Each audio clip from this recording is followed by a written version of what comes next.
Warning, the following audio transmission is based on theory and is intended for entertainment purposes only. It's Doomsday and its affiliates will not be held liable for anything your dumbass does. Listener discretion is advised.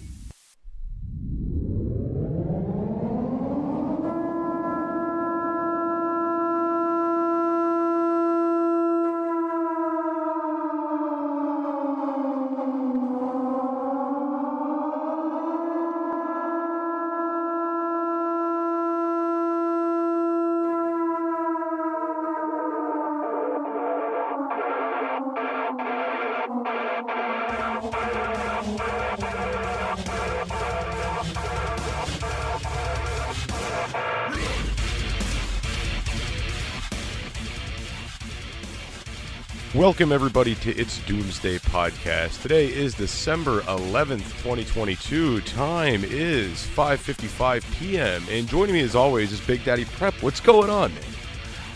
I'm doing well, Jester. I'm completely healed up from my illness last week, and my mind is really expanding. That being ill really made me do a lot of thinking, a lot of deep soul searching. So I'm good. Anything you'd care to share with the listeners as far as the soul searching goes? Well, it kind of is the topic of discussion for tonight, Jester. I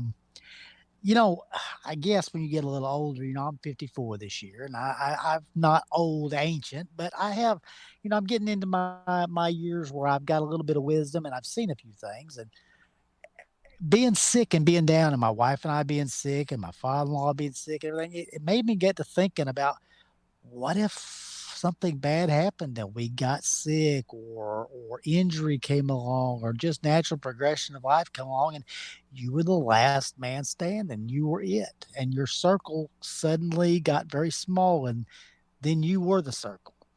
And so my mind has been working in those avenues, and I thank the good Lord for that, because I've always thought about all kind of ways to prep and plan and be ready, but I never thought of some of the things I've thought of lately. So today's topic, I had to suggest it to you. What if you're the last man standing? And this is a good topic to cover, because a lot of we all have some dark thoughts that go through our minds in the realm of prepping and, all this doomsday-esque stuff. And the thought in my head is, am I even going to want to still be going if I would lose my circle, if I would lose my family, or would I just give up at that point?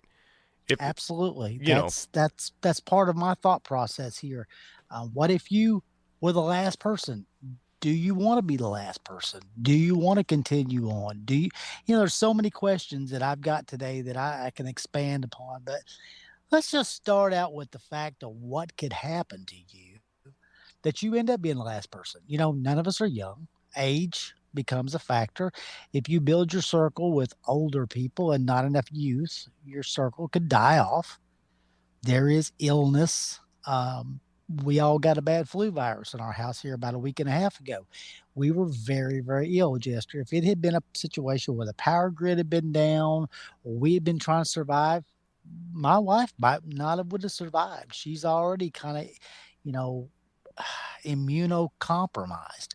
So yes, there's a chance that I could have been the last person. And not only that, but what if injury or someone come along to try to maraud and try to take what you have? There's all kinds of instances that could dwindle your population, your circle down very quickly. So that's really on my mind. And I implore to the listeners that I know that you have your angle of thought that you prep from and you come from, but it's been revealed to me over the last couple of weeks that you must expand out the way you think in the areas that might not necessarily be an area that you want to think about. Who wants to think about being the last person, Jester? Let's face it. Yeah, nobody does. Nobody does, because they don't want to. So, yeah, death, injury, attrition. There's all kinds of things that could dwindle down your circle and make you the only person.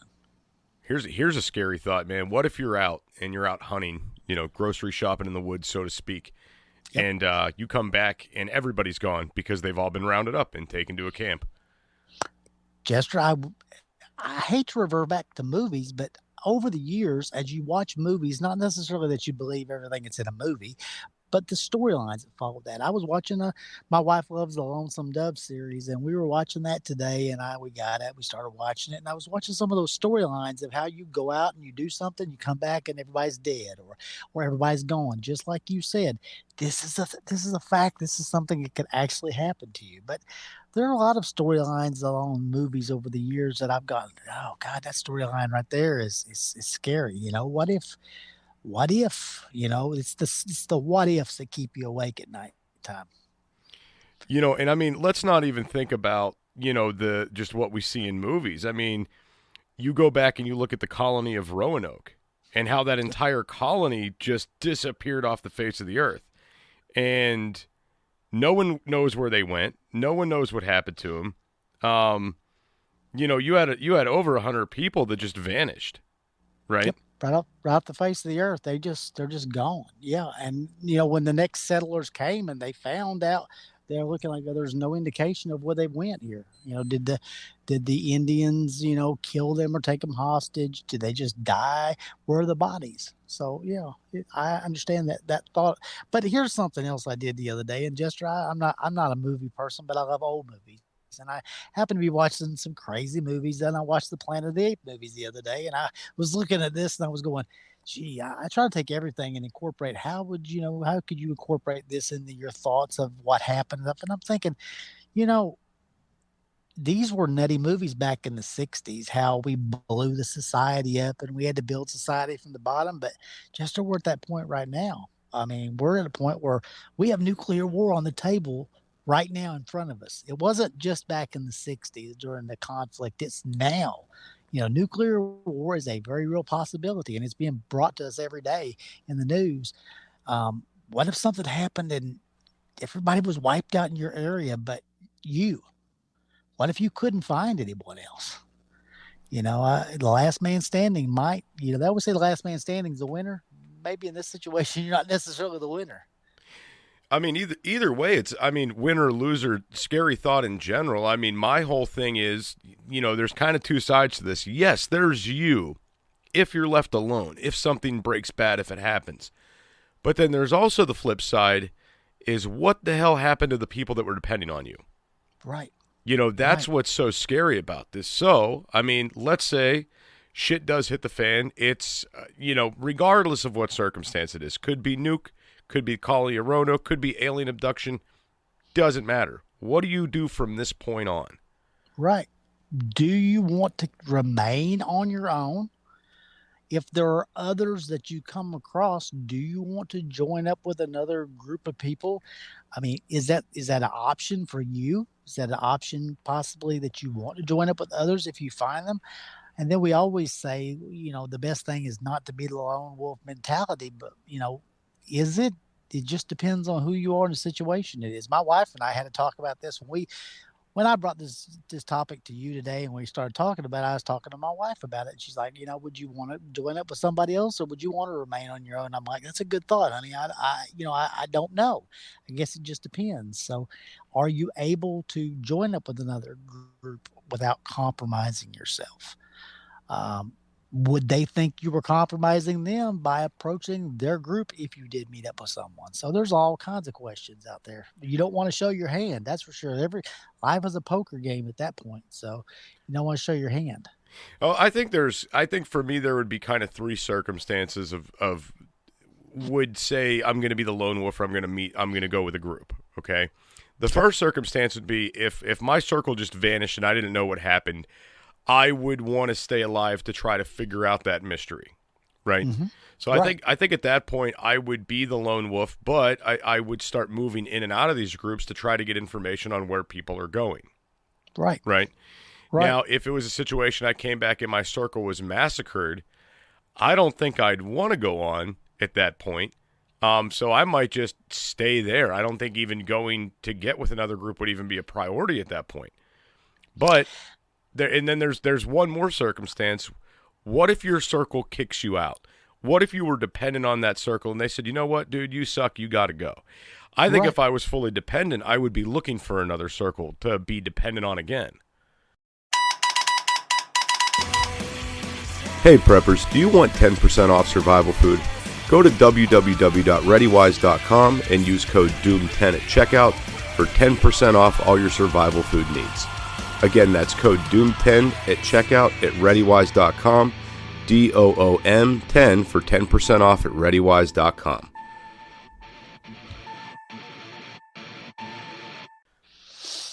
Absolutely, and understand what we're talking about here is the great unknown. We don't have all the answers because, frankly, to be honest with you, this is one of the least talked about things that's in prepping is being left on alone. Do you want to join up with others? People just don't talk about these things. But here's some suggestions I have for you if you were left on your own. You have to do a critical analysis of the situation that happened and see, can you figure out what happened? If you can, then you have to guide yourself accordingly to that. But understand, being the only person now, you're the only person you have to worry about. That's good and bad.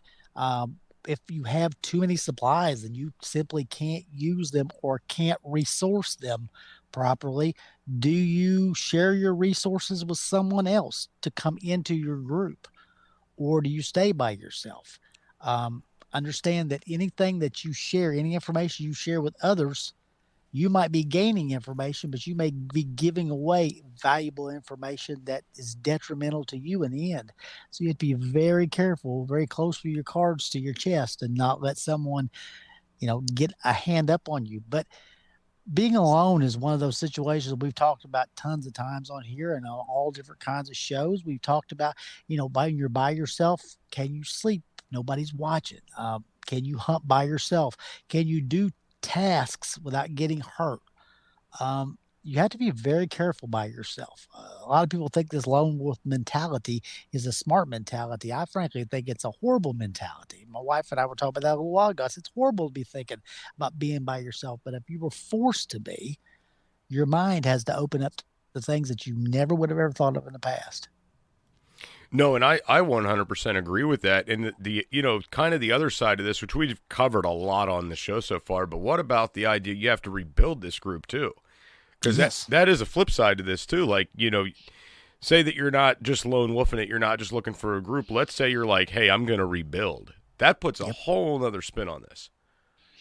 Yeah, because there might be people that come up upon you and your situation, and they simply just aren't a good fit.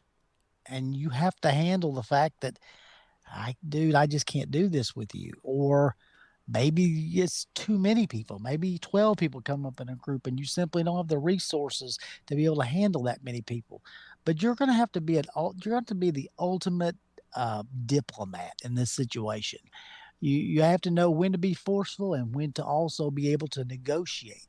This is why I say to people that they have certain mentalities, they're not going to make it, because you have certain people, they're very closed minded. They can't open their mind to being able to negotiate with someone or be very firm. They're so easygoing they can't be firm. You're going to have to be Mr. Everything. Especially if you're going to rebuild a community, you have to look at everyone as what can they do for the community. You can't just be soft-hearted, but you also can't be such a hard ass that you end up by yourself because no one stands up to your standards. This is a tough topic, but it's a thinking topic, and that's what I like about prepping and the prepping mindset is people have to open their minds to new things that they normally wouldn't think about. On that note, though, I think that for someone to have that lone wolf mentality, like if I would lone wolf it, Al, I would need a goal. I would need an end game. Like it would probably be me lone wolfing it to maybe reach a destination or to maybe reach a point in time, or and I hate to reference movies again, but we always see these zombie movies where they're traveling around the country looking for that safe haven, and it's like one or two people and they're alone. I mean, we saw something like this in the Book of Eli. We saw something like this in I Am Legend. We saw some things like this. And I think that's kind of what separates it, though, is like these guys that are the lone wolves or these guys that are moving, they have a goal at the end of this. You know what I mean? Yep. I think, I'm very goal orientated. That's me. I have to look at something and I'm the type of person that we could go out and do something all day long. We could chop wood all day long. But at the end of the day, I want to see what I chopped. I mean, I have to see my progression. So that's something I would have to I would have to have a goal, and I would have to be able to see progress, whether it's to rebuild a community or to teach others a skill or whatever it might be. Some people aren't that way. Some people they just living from day to day to day to day. They couldn't care about a goal. You would have to specifically find what motivates you, because every day is going to have to be, I mean, every sunrise is going to have to be a motivation. Every time the moon comes up, something's going to have to motivate you to make it to the next day. So that's going to be a personal search. So yeah, this is a deep topic, Jester, a very deep topic. Something I do want to point out too is, I mean, if your circle's gone and you're on your own, your group's disbanded, at that point, medical issues become all that more critical, Yes, right? sir. You sprain an ankle, you're not hunting. You get hurt really bad, you get infected, you got nobody to take care of you, right? Right, right. There's just, when we talk about the idea of having a group and having a community, it's the idea that everybody plays a part in that. And, you're going to be in an extreme risk when you're by yourself. But again, the whole risk versus reward thing, if you're out there moving and you're risking injury moving through terrain because you're trying to get to another group setting or another, community-based setting, I mean, it might be worth that risk. This is a whole, this topic is one of those topics where you need to pre-think this stuff before it happens. You got to sit down, weigh your options, because if it's a thing, you come back and your entire group was just massacred, you might not want to stick around to figure out what happened. You might just want to get the hell out of Dodge. Right. What really got my mind thinking about this is being sick, like I said a couple of weeks ago. And the reason why is because of the day to day things. My wife and I have always had to work, just like our circle, our daily circle now is similar to the circle you would have if something bad happened. We all have jobs. We all have specific things that we do. We overlap taking care of each other, taking care of things. I help my wife do the laundry, do the dishes, cook. We overlap. When one's gone, the other one does. When we got sick, everything fell apart. This is the where this mindset comes in. Understand, when you're in a group, someone's the gatherer, someone's the person that goes out and grows the crops, someone's that goes out and takes care of the chickens and gathers the eggs every day. When it's just you can't do everything. But then maybe not as many things have to be done, but you're going to have to be hyper aware of the fact that anything that happens could be the end of you. I mean, you get sick, you fall, you break an ankle, you get found out, you sleep, someone could creep up on you. All these things can happen. So yeah, this is a thinking man's topic right here. And if you don't think about this ahead of time and you do become the only person, understand this doesn't have to be far into your journey of something bad happening. You could get stranded. This has happened, and I've seen this before. People get stranded in an air crash on the side of a mountain, and there's two or three people that live. Someone doesn't make it, and it's down to one person. It's happened many times. Something I would like to point out too is that your security element at that point is just gone. Yep. I mean, you have nobody watching your back. If you guys were pulling, shifts with a security operation, that's gone. Right. But, so here's another thing too, Al. Let's say a circumstance like this happens. Let's say you have your group. You came into that group. You were never in control of it. You were just a part of it. But you had a buy-in. You had to bring so much weapons, ammunition, freeze-dried food, water purification, or you had to bring something to the table. Right. What if they kick your ass out and say, you're not taking that stuff with you? Yeah, then you're pretty much a man without a country and without anything to bring to the next table. I mean, you have nothing to go to the next group and say, I need to do this. That's why I preach to people so many times in the past is skills. What's contained in your head is going to be your greatest skill.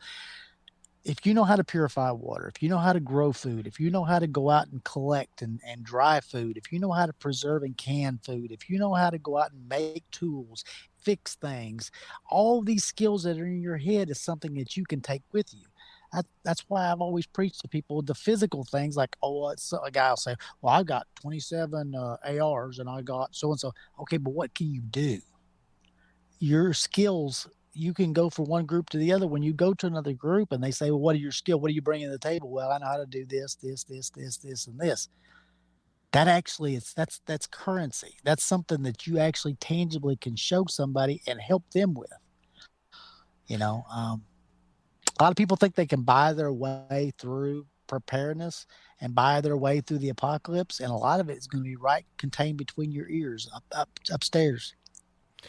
No, and I agree with you. I mean, knowledge is power. Like you're saying, bringing skills to the table is absolute currency. And maybe that's what, listeners, maybe that's what you ought to ask yourself now is, in the event I need a group, what am I bringing to the table? What skill do I possess? And we've talked about this before on the show, or what skills would be best to have during the apocalypse. And, I mean, start making that assessment, guys. Start self-assessing now, so where you could say, hey, there's stuff I need to work on. Like, Al, so I'm going in January, I'm starting EMT classes. That's great. That's great. And it's not because I want to go out and be an EMT. It's because I want that skill. I want that knowledge. If shit breaks bad, I want to know more. I want to have more medical knowledge than what I have now, just so I could be a benefit if shit does break bad. And I mean, guys, I'm not even talking about an apocalyptic scenario here. I'm talking, let's say somebody gets hurt on my property and I have to help them. I have an elderly father. Let's say something happens to him and I got to keep him alive till paramedics show up. Let's say I'm at Walmart and I see somebody just keel over, right? Like, just the idea of being able to help, take the doomsday shit out of it completely. Just the idea of being able to help, plus the benefit of we would now have an EMT in the group in the apocalypse. Right. And I went through EMT school when I was very young, and actually my wife and I were talking about that the other day. I said, yeah, I miss that. I should brush up on some of those things. And having those skill sets is great. One thing I can honestly say about myself, Jester, is I spent all those years working behind the walls and behind the fences of prisons. And I always tell my wife, I said, I always function the best when I'm under the most pressure, because it's like the more the pressure, you see people running around screaming, grabbing kids and going nuts. I get to a complete calm because that's what I functioned under for years. So pressure doesn't bother me. The day-to-day life drives me bonkers. But the more pressure there is, but that in itself is a skill, to be able to calm down and see things for what they are and say, hold on a minute, don't do this right here. This is going to get this. Any skill that you bring, anything that you can learn now that you could add to your stockpile of knowledge is grand. If it's going to an EMT, even if it's just, if you don't know how to do basic CPR, learn to do that. If you don't know how to bandage wounds, go learn to do that. Whatever class, book, skill, especially a one-on-one skill where someone teaches you that already knows how to do something, that's the grand thing here. This is more currency for your wallet, your knowledge wallet. So yeah, hey, I'm with you on that 100%. Everybody needs to pick up a new skill every single year. So let's talk about this for a second. Since you brought up the prison thing, it made something register in my mind. Mm-hmm. When you got guys coming into prison, what do? Do they go lone wolf or do they get into groups? A lot of times they go into groups. Some try the lone wolf, but they figure out they can't make it lone wolf, and so they have to fit into a group. You have very few people, no matter what they tell you, that actually can go lone wolf in a prison setting, because you need others. You'll say, well, hold on a minute. They provide you with the food and the bed. That's not it. Life is different than the basic requirements there. So people do click up. They get into groups. That way they feel as if they're being assisted all the time. Someone's watching your back, you're watching their back. Someone's taking care of this, you're helping them with that. So yeah, people join groups for a reason. Jester, we as humans, we have a need to interact with others. We're kind of a pack type animal. We don't like being alone. Even if we want to be alone for a little while, we still like other human beings involved with us for the most part. Oh, absolutely. I mean, and that's like the big thing too. And I was going to get into this at some point. I'm glad you brought it up. Guys, just the idea of companionship, having somebody to talk to, having somebody to bounce ideas off of, having somebody to vent to.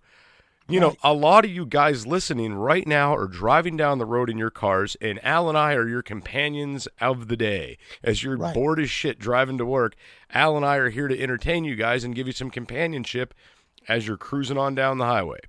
right? That's right. So, That's right. now imagine in this apocalyptic scenario when you're just like, man, I am so bored. I just want somebody to talk to. People will go nuts if they're isolated long enough. That is true. And also think about this for a minute. In your group setting that we're talking about, you being the lone wolf, what if your companion in life, your closest companion, whether it be your children, your spouse, significant other, whatever it might be, what if they're gone? I'm going to be honest with you, Jester. I by myself can do a lot of things, probably do more things than my wife can do. But the thoughts of being alone without her, yeah, that's very hard on me thinking about that because yes, be honest with you, Miss Kara is about 80% of my life. I do things in life that I do for she and I because she is my circle. She's part of my circle. If she wasn't here, I can take care of me, but I'm not so sure I want to take care of me. Now, I mean, that's deep into the mental side, but it's true. Mentally, it's not just physically that you're being taken care of. Mentally, are you going to be taken care of and taking care of yourself? Um, the loss of someone else that's very close to you could be absolutely devastating. Hey preppers, do you want 10% off survival food? Go to www.readywise.com and use code DOOM10 at checkout for 10% off all your survival food needs. Again, that's code DOOM10 at checkout at readywise.com, DOOM10 for 10% off at readywise.com.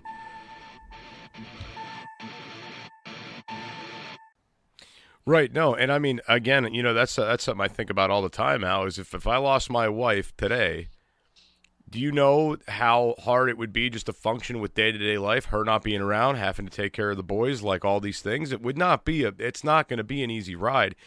But not only that, like it's a situation where you still have to fight the good fight because I still have children that are dependent on me. Right. Right. So I couldn't Right. just be like, my wife's gone, I'm giving up. I couldn't do that. At the same time, though, if she was gone, I have no idea how I would manage everything.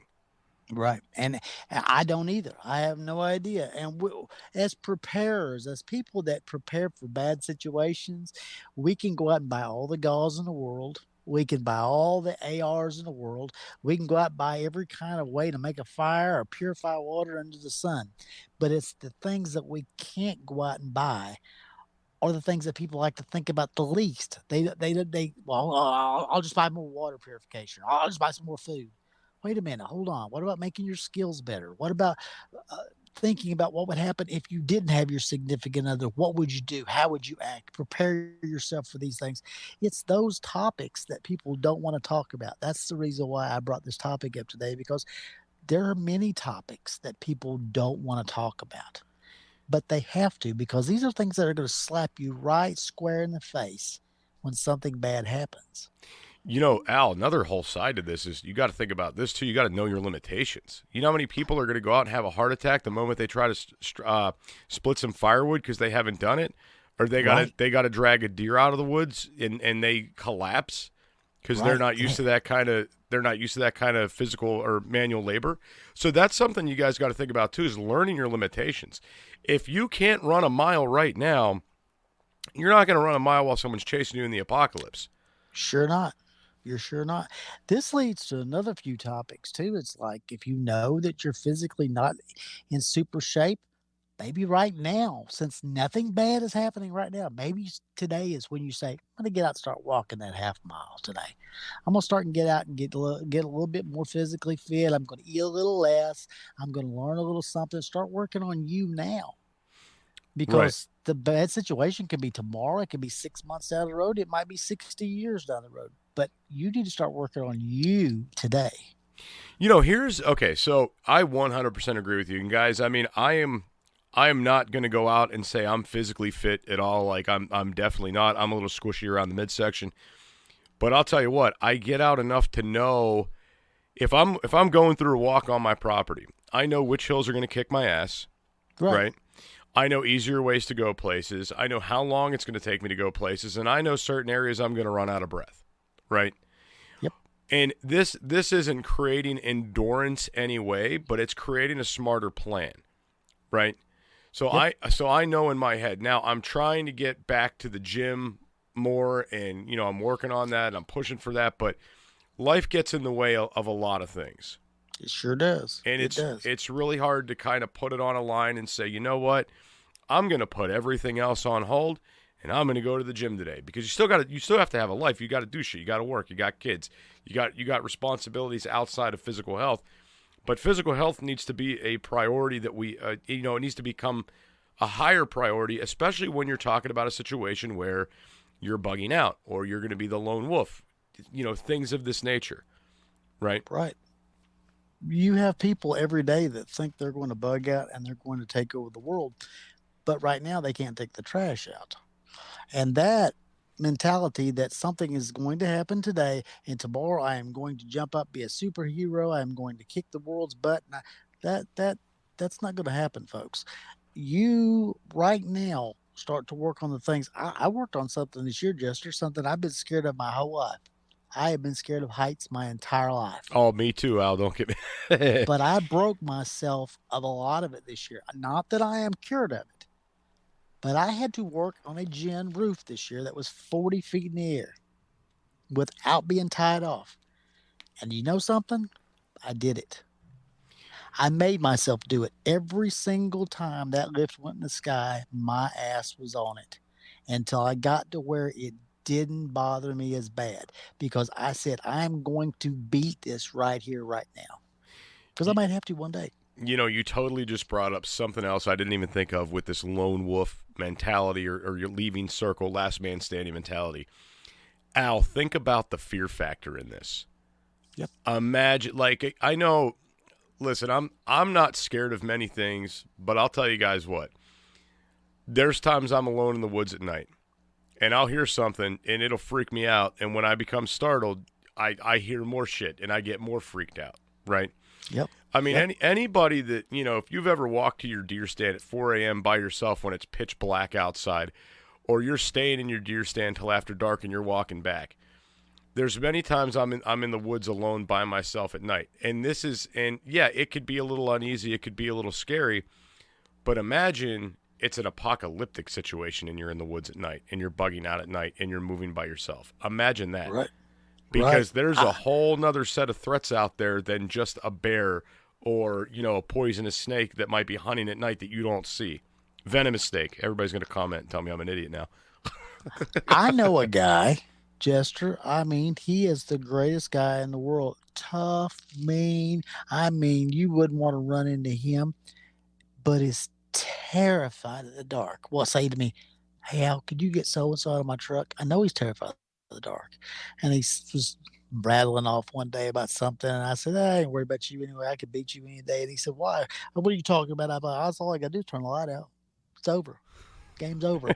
And do you know the embarrassment on his face? Because he knew I knew his weakness, because I had sit and watched him. I knew his weakness. It hurt him worse that I knew his weakness than I was right. And that was his weakness. And now he started working on that. Going out in the dark, getting a little braver in the dark. That was the only thing that bothers him is the dark, Jester. What if that was the only thing that bothered you and you were by yourself? It's going to get dark, folks. Oh, yeah. There's going to be things at heights that you're going to have to do that, you're not going to want to do. So some people are scared of water. So, guys, so what I would say is, guys, learn your kryptonites. Right. Learn what it is. How Al said, he overcame his fear of heights, guys. If there's something that you're scared of, maybe work on that now, right? Right.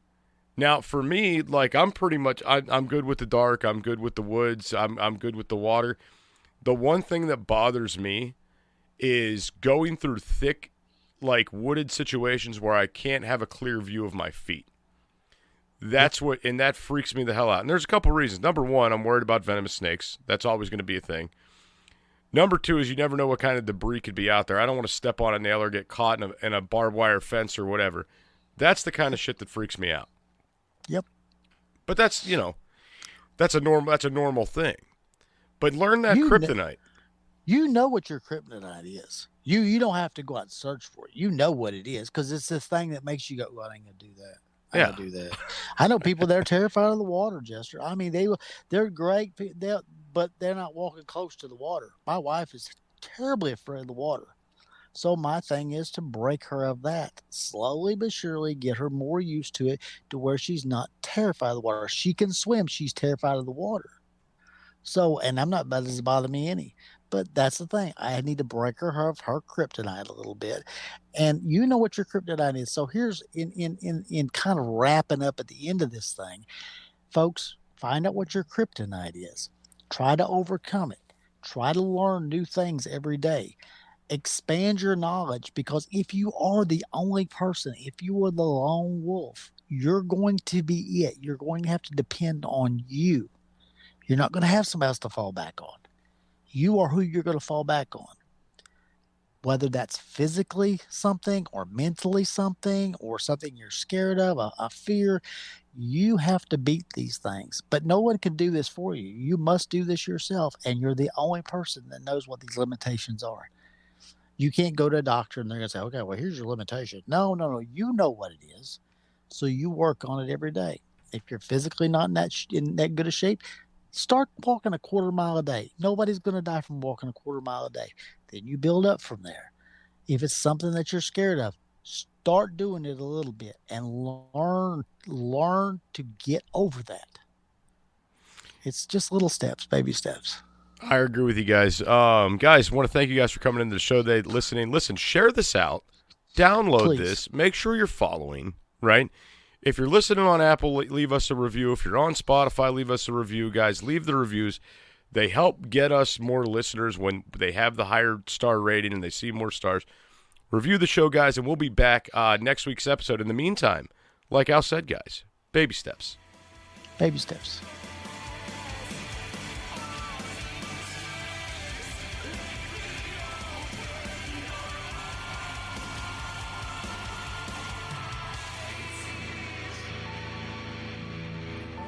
This is an emergency action message.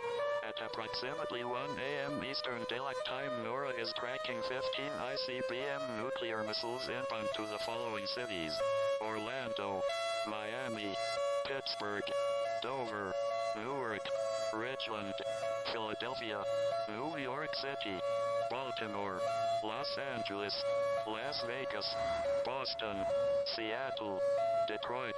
This is an extremely deadly situation. Stay tuned. The next emergency message will be a presidential address.